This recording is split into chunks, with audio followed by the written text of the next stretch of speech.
Five Nights at Freddy's, the highest grossing horror film of 2023. A movie with this much success clearly must have some amazing actors, right? It's complicated. I'm not gonna lie, you're a stupid little actor. You're an old man screaming like that. The first actor we're gonna rank in the FNAF movie is Abby, and her real name is Piper Rubia. Now, when we first look at her happy scene, you can look exactly 1 hour into the movie when she introduces Mike to the animatronics, and well, as you guys can see, she has a very great happy voice, which truly gives her some points, and she's also very good at naturally displaying happiness and just smiling. I'm sure you guys have met those type of people that just, like, a smile suits their face. They look good with a smile, you know? Even though she's super young, underage, I don't mean it in a weird way, obviously. It just, she has a nice, like, innocence, you know? Okay, what the? But on top of that, in this scene, she also makes it a little bit creepy. The way she says her happy lines, but, like, she doesn't really say them in a happy tone. You combine the horror music with it, and just listen to it. Just listen to it. Mike? They wouldn't stop tickling me. They said I was gonna die. Freddy, this is my brother, Mike. They just want to play. But now when we step over to her serious scenes, we can look at 48 minutes and 36 seconds into the movie, and guys, I'm not gonna lie, as a child actor, she definitely has potential, and in this scene, you can almost, like, you can just almost see the emotion come out, but it just falls short. Like, the emotion really doesn't break through, which leads to her speaking so emotionless and just super monotone. Complicated Aunt Jane. I hate her. She's mean, and she smells like cigarettes. And also, if you look at this scene and you guys really pay attention to detail, I'm sure you guys missed this, Piper doesn't really know how to, like, form sentences or, like, say things without actively trying super hard to say those words. You get what I'm saying? It looks like she's trying super hard to say the words. Like, in this scene, she literally just got her entire life saved, but she's speaking like a robot that just learned English. I love you too, Mike. But we should probably go now. The way she's saying it, like, it looks like she's just learning how to speak English, which I don't like. Piper, I'm not gonna lie, you're a stupid, shitty little actor, little girl. You suck. No, I'm kidding. I'm kidding.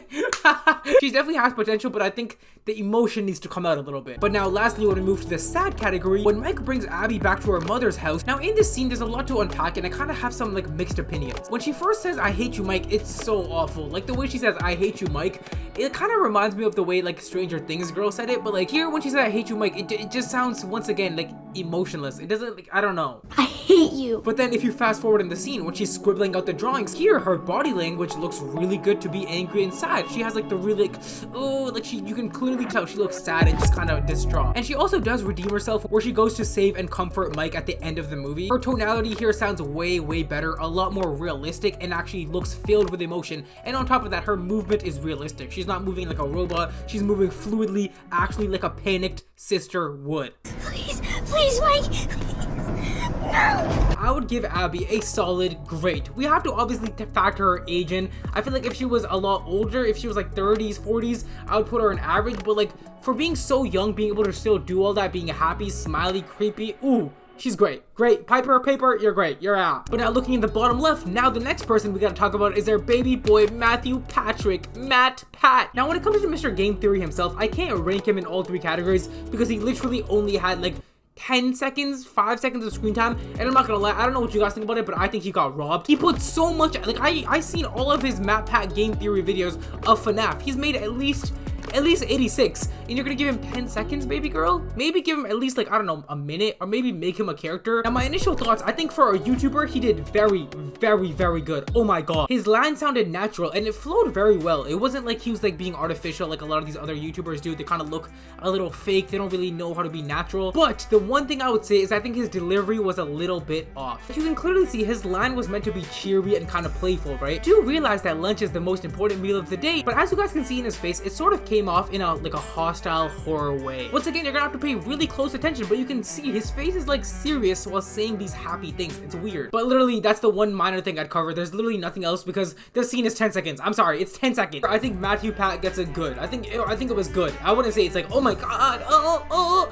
I think it was just cool. Like, it wasn't horrible, it wasn't average, it was good. Yeah. But now, as you guys can see in the bottom left, these four faces right here are the 4 dead people that actually died in the FNAF movie, right? And since obviously I make the best YouTube videos ever, I'm obviously gonna rank them in there too. Also, really quick, guys, what do you guys think about a robe? Like, I usually wear like I usually wear clothing, right? But this time I was like, yo, let's wear a robe. Like, do I look cool? Like, am I like, yeah, sir, yeah, am I cool? Or are you guys like, yo, shut up, kid? Like, be honest though, be honest. I feel like I look hot, you know? Can't wait to meet you. So join the animatronic family. We open real soon. It's 10 p.m. on a Friday night, bro. I'm sitting here dancing at animatronics. First bad guy that died when they broke in, his acting was actually very, very good. Like, really good.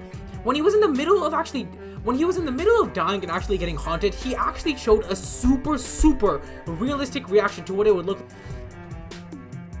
like. Me personally, if I got haunted, I would look the same way. I'd like look back, I'd walk forward. I'm sure you guys have seen those horror movies where those actors like overdo it so much and they're like, while they reach for the door, they're like, he walks over like a normal human would, like a little bit confused, a little bit startled. He's like, wait, what does that sound like? I love that. Mwah! And then after a noise happened behind him, the way he suddenly turned around so fast in fear, that was beautiful. Bad guy number 1. I know you guys are about to freak out. I don't care. Just shh. Watch this. Ready? Bad guy number 1. I don't give a crap what you say, sweetheart. I don't give a crap. He is easily an Oscar baby. He's kind of low-key a little bit ugly, but I could definitely see him making it big. You know what I mean? Okay. See, I didn't mean the ugly part. He's handsome as hell. I'm kidding. Duh. Now we move on to this bearded bad guy number 2. I'm gonna keep this one super quick. He literally had nothing special. He has some generic screams, like when he turned around in the closet, he was like, ah, ah. Like, I bet you I could recreate that. Ready? Watch. Pretend you're the animatronic, right? Like, just scare me, okay? I'm gonna be sitting here.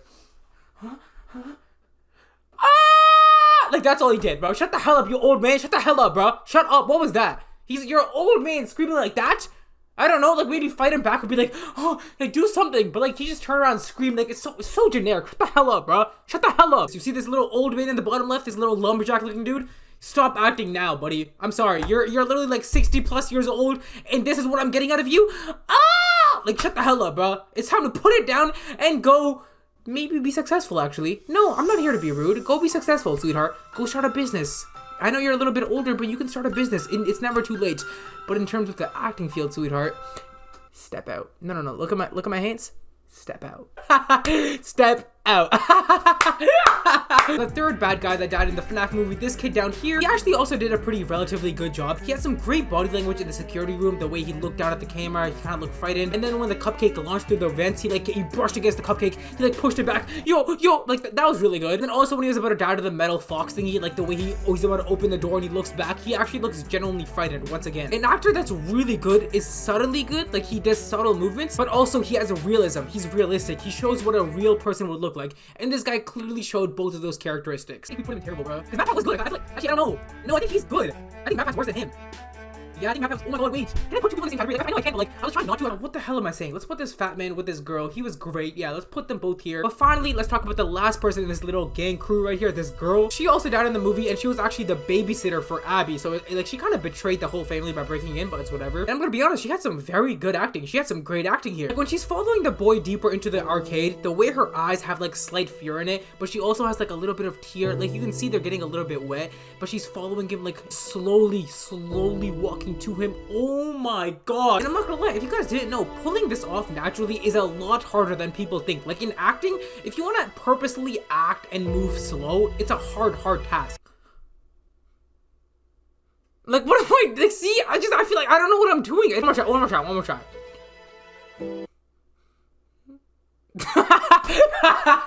What the hell? What the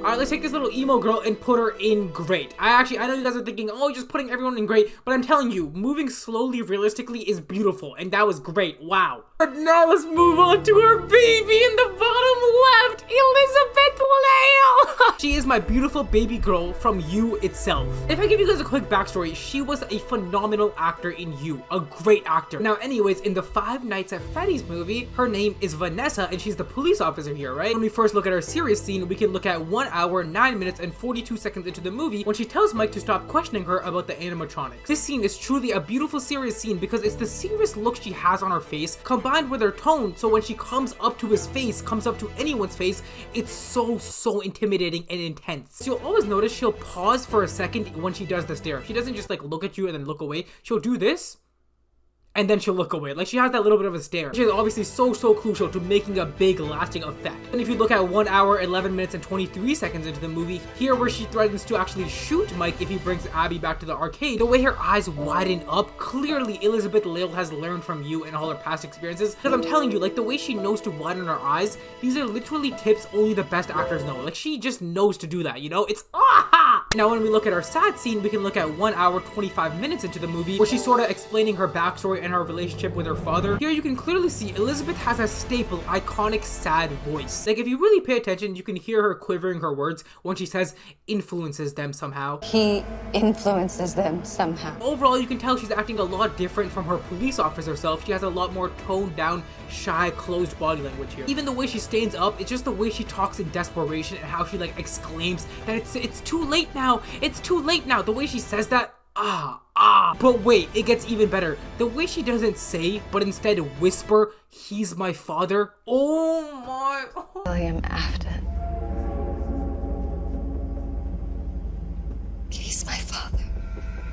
Oh my god. But then finally, when we talk about our happy scene, I'm not gonna lie guys, there isn't much to look at. Like, overall, if you guys haven't noticed, this movie isn't meant to be happy. There isn't much happiness in the movie. And her happy scene would have happened after like the main ending where she kills her yellow rabbit father, since as you guys know, her own father kind of did stab her in the stomach. So at the end of the movie, she's kind of just laying in the hospital. So we don't really see any happiness. And I actually want to talk about that just a little bit. Guys, I feel like the ending of the movie could have been worked on just a bit. Like, I think after the climax happened where the yellow rabbit died, I think there could have been a way happier wind down, a way happier, like, you know, giggling, playing the picnic, playing the park. But as you guys can see, Mike himself is barely smiling. This girl's in the hospital. The movie still has like the super depressing theme. It just, I don't know. I think they could have made it a little bit happier at the end. Elizabeth Lail, I know one day we'll cross paths. I'm the Joel Goldberg to your Beck. And you know, one day when we see each other, we're gonna laugh at this, talk about how I made videos on it. It's gonna be so funny. But for now, Elizabeth Lail, I am giving you an Oscar, baby! I want her! I want her! Now let's move on to the second last person. Let's talk about the main zaddy himself, Josh Hutcherson, aka Mike. Now starting off with Mike's serious scenes, we can look very early into the movie, exactly 7 minutes in, when he's chasing down this guy that's kidnapping someone at the mall. And right off the bat, literally Josh Hutcherson, phenomenal body posture. The way he runs truly shows how a realistic scared man would look. And on top of that, his panicked face definitely adds to the intensity. And so when you combine the two, it really does make for an intense, shocking look, you know? But then if you fast forward 1 hour and 10 minutes into the movie, there are a little bit of flaws in his acting, I noticed, where there's many instances where his tone does not match the scene and the context behind the scene itself. The situation where he's pleading for the girl to tell him about the golden bunny, he should be begging her. He should be begging Vanessa. He should be super desperate for this information and not saying it in such a monotone way. Not listening. Please, finding the guy that did this is the only thing that matters to me. Vanessa, please. Like, what are you doing? Let your heart out. Vanessa, I need to know this. Vanessa, tell me. Vanessa, what the heck? Tell me. You see what I'm saying? And this isn't the only scene. I'm sure you guys have noticed there's a lot of scenes where he's a lot more emotionless than a real human would have been in that situation. Now, when we talk about his sad scenes, we can look exactly at 1 hour, 16 minutes into the show. Not the show, actually, the movie. And this is when he's in the dream and the children are telling Mike to let Abby stay with the animatronics. Here, he is so good at showing silent emotion. Where, as you can see, there's literally no words coming out of his mouth, but that's more than enough. His zoomed in face completely capture how he's feeling. The way his head is like slightly tilted, the way his like lip is quivering just a bit. But once again, what's a lot more impressive is he's doing it in a realistic and subtle way, because obviously there's a lot of actors that could have been sad, but their sadness would just be no, or like, you know, really showing tears, like really just bawling their eyes out. But he does it in like a, you know, like, oh, you ate that up. You ate that up. But lastly, when we look at his happy scene, once again, like we talked about with Elizabeth Lail, this man isn't happy, bruh. Even after the climax ends, even after they won, they beat the guy, he's supposed to be happy. In the car ride home, he literally just smiles, chuckles at his little sister. I mean, I guess Mike is just the guy who has no life, no ambition, no girlfriend, no girls, no hoes, literally no grades, no job, no money, no income, no YouTube channel, no subscribers. He has I guess if you really don't have a lot of stuff like that, I guess there's no reason for you to be happy, but I wish he just showed me a little bit of like, you know? I actually think you're good. I think you're good, but I think you're just good. I'm sorry. I know he's the main character, but yeah, I think you're good. You and Matpat can be like kissing buddies. You guys can make out. Daddy. Really step it up. I want to see a little bit more. I want to see more range out of you. But ladies and gentlemen, the last actor on our list, this little yellow baby boy to our bottom left. Let's talk about He's the boss. Oh, he's the yellow. Oh, okay, I take that back. This is not Freddy Fazbear. Let's rank the acting of Yellow Bunny. No, let's rank the acting of Yellow Rabbit. Yeah. Now, Yellow Rabbit did a phenomenal job at acting. Phenomenal. I will say at times he went a little bit overboard, such as the excessive yelling in the beginning of his entry scene. But then he redeems himself when he starts yelling at his animatronics. Like, it just really comes off with passion. The way he's roasting them. You're worthless. All of you are worthless. You're here because of me. The passion that comes out. Ooh. I could imagine his voice being like the background sound of a beautiful TikTok edit. Ooh. Ooh. Look at the nasty things that you have become. Look how small you are, how worthless you are. You are wretched, rotten little beast. I made you. Actually, someone make that edit, like someone make that sound and then like edit me in it. Like someone make a TikTok edit of me. That would be hard, bro. Oh my god. But anyways, also when he's dying, he really shows a realistic feeling of what death would feel like. And it really looks like he's feeling every inch of that spring lock, every little stab. He's really feeling it. It's really puncturing him. And the best detail I can point out here is his very rapid breathing that you can note when he's dying.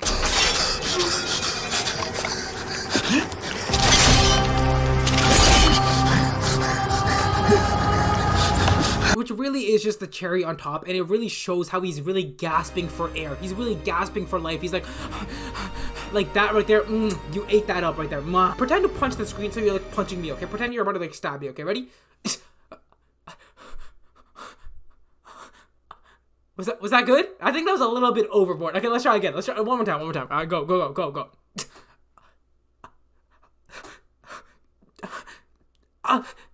Was that good? I feel like that. Okay, I think I'm getting there. Yo, just give me a bit. I'm getting there. Okay. Golden Bunny, you really impressed me here. You're a beautiful old man. You're almost as good as Ubar Thon himself. Like you're a very good old man. So I'm gonna throw you into the good section. You're good. Once again, there isn't anything that super stands out where I'm like, oh. So you can't go anything above that. So ladies and gentlemen, this is the official final FNAF actors tier list. All the way at the top, as you guys can see, it's my beautiful girl, Elizabeth Lail. And this other guy, I still haven't learned his name, but since he is Oscar baby, I'm gonna actually figure out his name. This is the other dude. It's him. What the? Okay, wait, I don't know why I said that. I'm so sorry. Oh my god. I don't know why I said what the. I'm sorry, bro. Oh, I should be ashamed of myself. Don't say that stupid stuff. I didn't mean that. I'm sorry. I meant what the heck because like my mouse clicked something by accident. I'm sorry. Anyways, Joseph Poliquin, I know you're pretty underground. No one really knows you yet, but yo, I really think you have a lot of potential, bro. You really impressed me, man. So keep up the good stuff. Going back to the tier list, most people were pretty well-rounded, so you guys can see a lot of people in the great and good section. And then this man down here, let's not even talk about him. Stop acting, buddy. Just.